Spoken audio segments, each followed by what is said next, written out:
Lalu mengapa DKI Jakarta serta-merta menambah 16 ruas jalan baru untuk sistem ganjil genap? Sudah efektifkah pemberlakuan sistem ganjil genap selama ini dan apa memang ada kaitannya dengan bencana polusi udara di ibu kota? Kita akan melihat dan mengecek faktanya yang akan disampaikan oleh rekan Dade Salampesi di Newsroom Metro TV. Silahkan Dade.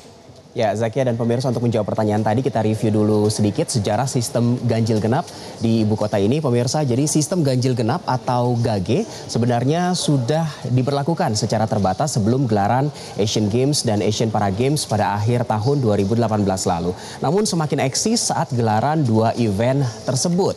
Kita lihat informasinya, dasar hukum dari pemberlakuan ganjil genap ini untuk tahun ini yaitu berupa peraturan Gubernur DKI Jakarta nomor 155 tahun 2018 dan hingga akhirnya pada awal tahun ini 2 Januari 2019 resmi diterapkan yaitu pada hari kerja saja Senin sampai Jumat dan tidak berlaku di hari libur nasional. Untuk jam operasionalnya seperti yang kita ketahui bersama selama 7 bulan ini 2 kali yaitu pada pagi dan sore hari, pagi jam 6 sampai jam 10 pagi, sementara untuk sore hari jam 4 sore sampai jam 8 malam. Kita lihat 9 ruas jalan ganjil genap yang berlaku sejak 2 Januari di awal tahun ini, pemirsa, mulai dari Medan Merdeka Barat di Jakarta Pusat, MH Tamrin sampai ke Jenderal Sudirman. Ini adalah kawasan protokol, ada juga Jalan Haji Rasuna Said.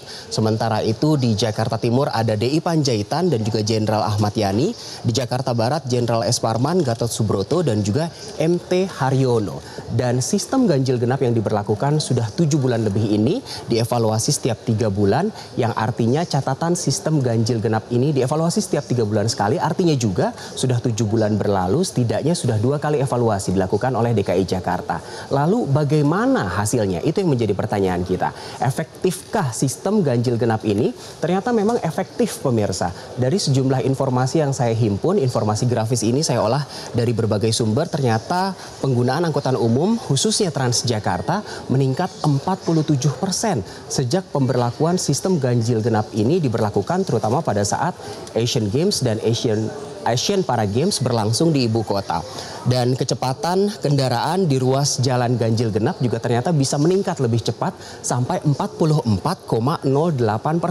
Walaupun kecepatan kendaraan di ruas jalan alternatif menurun 2,17% karena nyatanya banyak kendaraan yang harus beralih ke jalur alternatif. Tapi kalau kita bandingkan memang ini tidak signifikan perbandingannya. Lebih banyak keuntungan dari pemberlakuan sistem ganjil genap ini. Dan rata-rata VCR di ruas jalan ganjil genap juga menurun 20,37%. Ini artinya positif, dan di ruas jalan alternatif meningkat 6,48%, pemirsa. Sementara dari aspek lingkungan hidup juga masih ada informasi grafis berikutnya.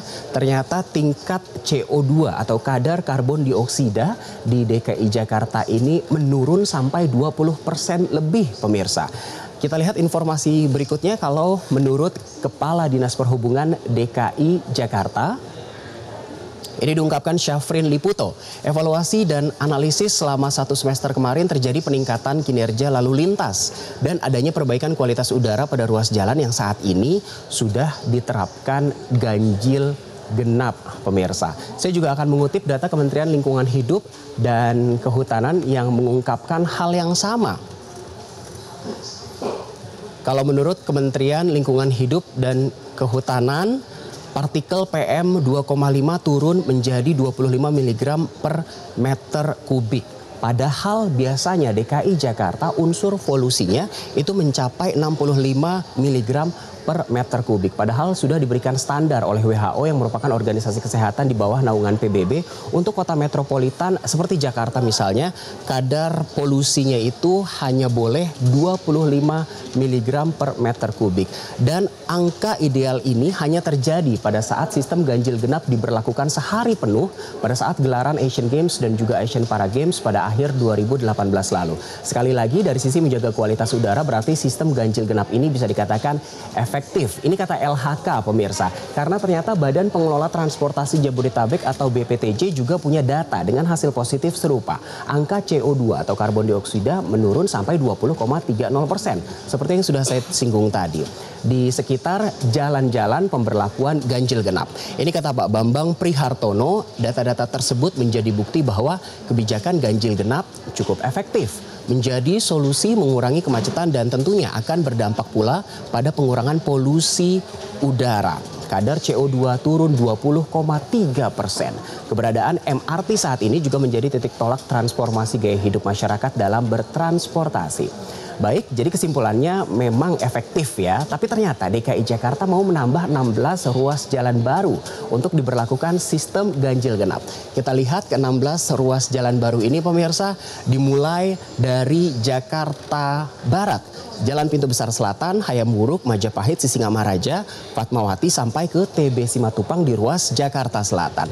Ruas Jakarta lainnya, kota Madia lainnya juga ternyata terkena perluasan sistem ganjil genap ini di Jakarta Pusat, mulai dari Suryo Pranoto sampai ke Balikpapan hingga ke Jakarta Barat, di Tomang Raya dan Kiai Caringin. Di Jakarta Timur juga ada perluasan dari sistem ganjil genap ini, totalnya ada 16 ruas jalan yang akan diberlakukan ganjil genap, mulai dari Pramuka di Jakarta Timur sampai ke Tambak, Sultan Agung di kawasan Manggarai hingga ke Jalan Galunggung.